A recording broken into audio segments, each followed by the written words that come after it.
I think like for men to just be is quite hard. It is. Yeah. These set of rules limit men as well. Right. Yes, they do impart men certain privileges, but to say that they only impart men privileges and not take away some is in my opinion, somewhat of a naive interpretation. So with the privileges also come expectations. Certainly.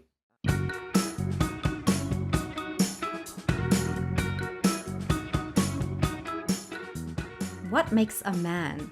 Well, men are strong, silent, competitive, macho, and they don't like the color pink. Emotions? Forget about it. Unless it's aggression. They certainly don't cry, and of course, they've got to bring home the cash. Well, those are just some of the stereotypes that boys and men in India and around the world are expected to live up to. Hi, I'm Evelyn Sharma, and this is Love Matters, a podcast about relationship topics that matter to you and me, produced by Indian Express and DW, Germany's international broadcaster. Love matters. Love matters. Love matters. Love matters with Evelyn Sharma. On today's show, we're talking about how traditional ideas of how to be a man can limit men, how they can break out of these norms, and what it means to simply be human. Plenty of studies show that men shaped by rigid views of masculinity are more likely to be depressed, disdainful, and lonely. They can feel fear and a pressure to perform, but can have few outlets to talk about what they're going through and can feel trapped by their gender roles. I have an amazing guest on the show today to get into all of this and more. Rajat Mittal joining us all the way from California. Welcome to the show, Rajat. Thank you for having me, Evelyn. Well, thanks for joining. Guys, let me tell you a few things about my guest. Rajat is a software engineer turned producer and writer. He's the maker of 2 educational books for girls, Menstrupedia and She Can, You Can, which is all about iconic Indian women. And he's the creator of Boyish, a project that aims to, quote, redefine masculinity one newsletter at a time. And I can't wait to hear more about this later on. But first, tell me a bit about yourself, Rajat. You're from Uttar Pradesh, right? That's right. Yeah, I grew up in Uttar Pradesh, and I basically spent the first 22 years of my life in India. And what were your male role models like? What did you see around you? Well, to begin with, as far as role models growing up in UP in the 80s went, I think most like lower middle class boys aspired to be cricketers, or cricketers used to be sort of a really up in the hierarchy of role models. So, and yeah, and I was no different. I used to be the kid whose like room would be adorned by big posters of all the cricketers that Yeah. were popular in that era. What kind of role models did you have when it came to family life and relationships? I would say, first of all, a lot of fathers were not necessarily role models. They were disciplinarians. We grew up loving our fathers, but I don't think one would classify them as role models. Usually, you would respect men who were really high up the socioeconomic ladder, right? So either they were extremely well off, or they had, significant social leverage in that community. So I think with either of those two levers lifted those men into prominence and dominance, Okay. which sort of casts their spell on the community and makes the community respect them a lot. Right. Is that how you learned how to be a man? Watching, your community elevate certain men, saying that if you become a man, you must be like, you know, that. You have to be successful. You have to make money. I would say most certainly the disclaimer or sort of the additional info here is like, see, the thing is like these ideas of masculinity were not explicitly driven down to kids, right? Like Yep. nobody would come up and tell you. My father certainly never came up and told me that you need to, the only thing to measure yourself is money and how much you earn, right? However, you don't need some of these things to be told, right? They are in the air, and you eventually pick them up, right? Like it doesn't take too much Right. to pick up on what society is mandating Yeah. boys to become. So your life started in the US, I would guess, around the 2010s? That's correct, actually. Ah, I'm so good with my timing. We are the same age. We are the elder millennials, they call us. Yes, who learned later in life that they're millennials. That's right. That's right. And so I guess a lot has changed, in India and in America and everywhere in the world, especially when it comes to views and all that. But just before we go any further, let's define some terms that you might hear during the episode, like patriarchy, masculinity, etc. Because I hear them a lot. But what do they actually mean? We've put together a couple of facts. Quick shout out here to our awesome research teams at DW and Indian Express, who put together these facts for every episode. La la la. Love matters. One definition of patriarchy is a social system that favours men through cultural norms and customs and withholds opportunity from women. In a patriarchal system, men can be socialised in ways that mean they have to fit a certain ideal of masculinity that values things like competition, aggression, and earning power. These traits are often described as toxic masculinity. It's bad for women, but it can also harm men. Globally, India has one of the largest groups of young boys and men aged 15 to 26. This is also the group that has the least employment opportunities in the country. Well, we heard some pretty sad statistics, but we hear phrases like patriarchy and toxic masculinity thrown around a lot. What do they mean to you, Rajat? I think like when I came across these terms, especially patriarchy, my initial interpretation and understanding of the word was that it defines a system which is in favor of men, and that men are at privilege, which I think is certainly true, and like has a lot of truth to it, but it's also is sort of limiting as a whole in its, if we were to classify that as the entire definition. How do you feel they limit and harm men? But it's the same system of socio-cultural rules that we as a society are now clearly on the same page that they hurt women.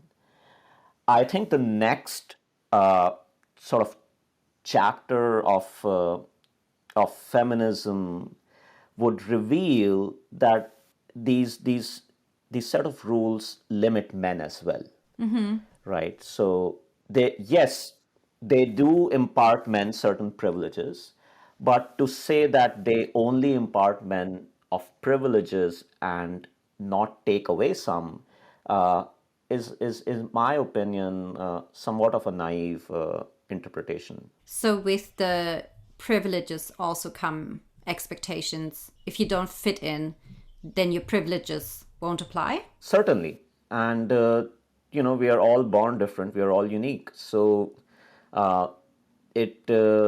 like expectations, basically linear and uniform expectations are, to some, they are empowering, to some, they are limiting, right? So is that when, we hear men saying to other men, stop being a girl, man up? Is that the kind of gender slotting that is harmful for men?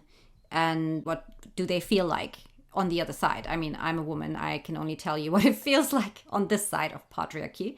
But what does it feel like for a young man to be told to stop acting like a girl and just be a man, to kind of fit into that expectation?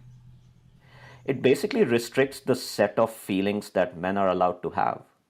It's no surprise in hindsight that men often come out as stoic, and they have essentially a very limited vocabulary of various emotions and feelings, right? Beyond anger, extreme hysteria, and a few others, Yeah. it's very hard for men to even classify and verbalize what they are feeling in a moment. Right. It's almost like aggression is a fair, valid feeling for a man being, but for a woman it wouldn't be. It has to be, sadness. It cannot be sadness for the man and aggression for the woman. It is very much still slotted into that's masculine and that's feminine. But when did you start thinking, hey, maybe some of this conditioning isn't so good for me and a broader view of masculinity may be helpful? I think for me, the sort of these cracks started to appear more when I actually got involved in some projects that enable women, right? Like in some of the projects like Menstrupedia. Was my first project of this nature. More importantly for me, it opened up my thought process around seeing how I have been conditioned in my understanding of what feminine and masculine is, right? Or what I consider strong versus what I consider weak. And this happened really late in my life, I would say. I think around late 20s is when it started to dawn on me that I have been conditioned to assume that these gender plays a role in one's choices. That's so interesting. So, do you, of course, working on these educational books for girls, you're saying is one where you started obviously going deep into, the research, and it was a transforming experience for yourself. Maybe you can give us a couple of examples what you learned during that journey of writing or working on these books. Yeah, I think like as far as Menstrupedia goes, one, I just really didn't have much clue how biologically and physiologically menstruation works and how so that to me was basically because that chapter was skipped back in school, and we never cared to come back to it. But I was quite amazed by there's like a communal aspect to it. It feels like women are very supportive of each other around the event of menstruation, and they understand and empathize with each other, which is hard to. I would say it's a huge win for women as a community, for womenhood, because it's really hard to find that in other forms of communities. Wow. Yeah, that is so true. I have to read your book. My goodness. But that's a really valid point. I think, little anecdote from my end. I recently was in a public setting, very public, and with lots of people around me, not the place, for Evelyn Sharma to ask for a tampon. But I was in the ladies' bathroom, and I think it just locked eyes with one lady, and she just knew, and she just handed me a tampon. It was like this connection that women have on the period, and it's interesting. Yeah, it's for me it was extremely mind blowing. It's like a universal sisterhood, which is very rarely talked about or even acknowledged, right? It's like a silent community of people who are there for you in that moment, whether you realize it or not. That's amazing. Absolutely. I love, that you've worked on this project, and I'll definitely have to read it and make my little daughter read it one day. For me, for sure, now that I have a baby daughter and she's going to turn 1 soon, and it's given me a completely new perspective on life, and all I really want to do is create a better world for her to live in. I'm sure that you having your son has created that kind of inspiration in you too. Is that one of the factors for you to pursue the conversation on masculinity, and what do you wish for him? Yeah, actually, becoming a father was an absolutely vital event for me to start Boyish as a project. I don't think I had the uh, the perspective to consider talking about masculinity prior to becoming a father. Prior to fatherhood, I'd done these projects on sort of girls' education and whatnot, and this curiosity of what about boys was sitting with me.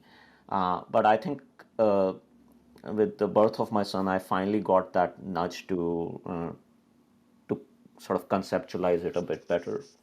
Children really bring out some courage, I feel, in you. Things that you never thought you would do. Kids make you do them. Courage is certainly the right word here. So let's come to my favorite part. Let's talk about Boyish, the newsletter, that the platform you have created.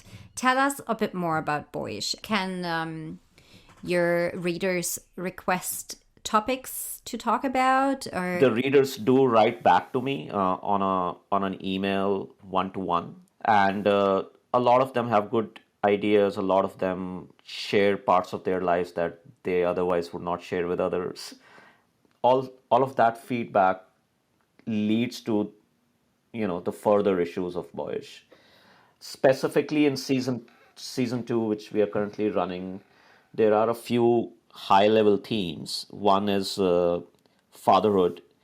The other one is work and mental health. And then I have representation in media and literature. fantastic. That's beautiful.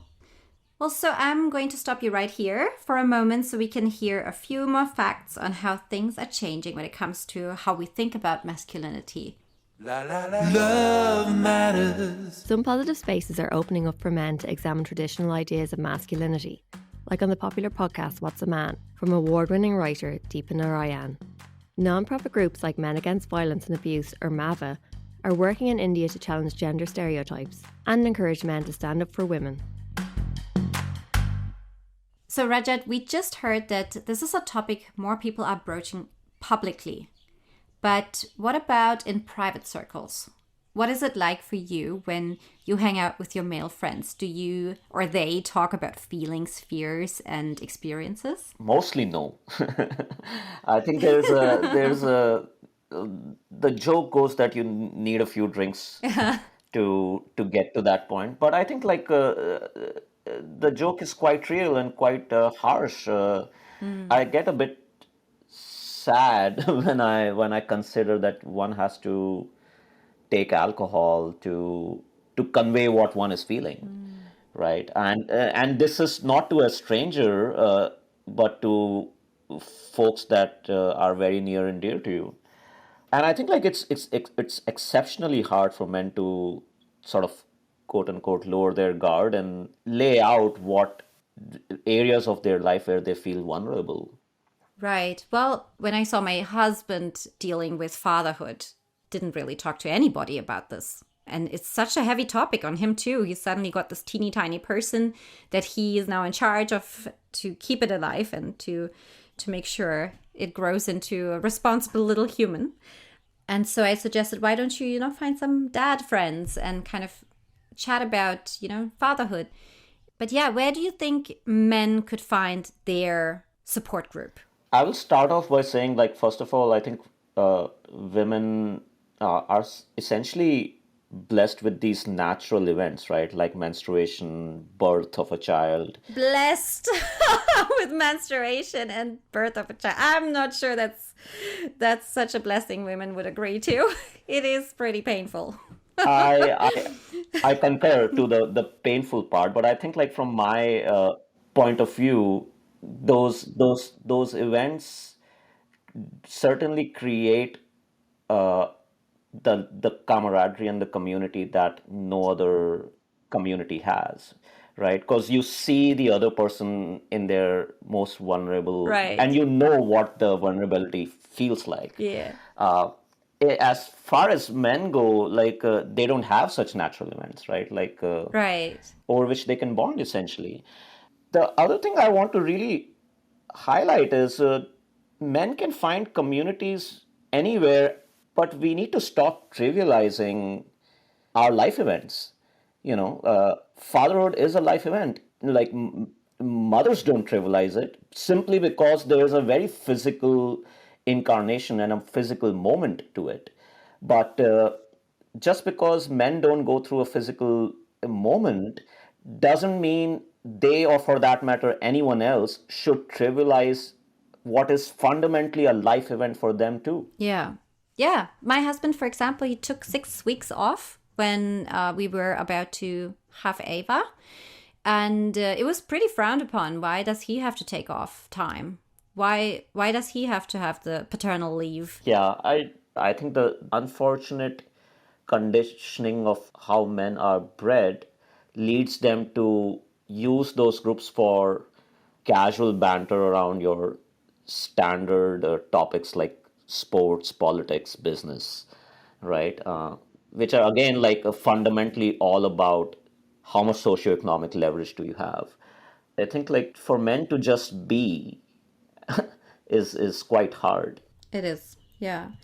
What other life events do you think may be worth forming a group? Of course, fatherhood is a major one. I would say end of work is certainly a big life event for men, which we define as retirement, which is fine. But I don't think we have examined it properly on what that does to men, and we are on the cusp of a mental health epidemic of sorts when it comes to men because of how poorly we understand the relationship between men and work in their life. Right. I can see how this really impacts men, especially if you have seen your purpose in your work. Yeah, I think like it's to some degree end of providership, and men are essentially defined by providership, right? Like that's how boys are bred because we are providers. So I think it is quite a unique life event. We don't think of it that way, but all indications lead me to believe that it is a big life event. Rajat, how has working on this newsletter changed your life? How have all these experiences impacted your life?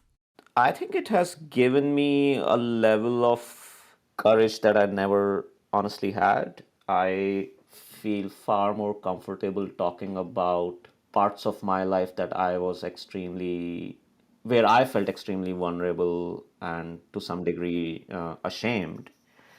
And I think like the key thing about shame is it shrivels when you speak, right? Like so the moment you vocalize it, it evaporates and releases you. So for me, I think Boyish has, beyond anything else, has simply been an extremely liberating experience. I'm not sure what it has done for others, but for me, it has simply been a very cathartic, liberating experience for sure. I'm sure it has for others too, and I'm sure your son is going to be very inspired by it one day when he knows how to read. Do you have any words of wisdom, any advice for our listeners, especially the boys, but maybe even the girls? I think if we can take away a small piece out of the giant iceberg of providership, that would certainly play its part. And to be very frank, I think that's already happening, right? Like as women are taking a significant share of that responsibility as well. I think our definition and expectations around providership are significantly going to change in the next few generations. So that's already in play. The second thing that I always like to think through is the sort of the golden rule of the masculine code is to not talk about it. We kind of have to break through that rule if we want any sort of a gender equitable world. Well, I guess just allow space for communication, for conversation, for men to be vulnerable. And there's a lot that can be figured out if we start conversation and start communication. Really appreciate you talking to us today, Rajat, about masculinity and about Boyish and everything amazing that you did and learned in life. And we wish you all the best. Thank you so much, Evelyn, and thank you for the time today. You've been listening to Love Matters from Indian Express and DW, Germany's international broadcaster, a podcast about relationship topics that matter to you and me. If you have any questions in matters of love, write to us at lovematters@dw.com. We'd love to hear from you. I'm Evelyn Sharma, and I think love matters. Love matters. Love matters. Love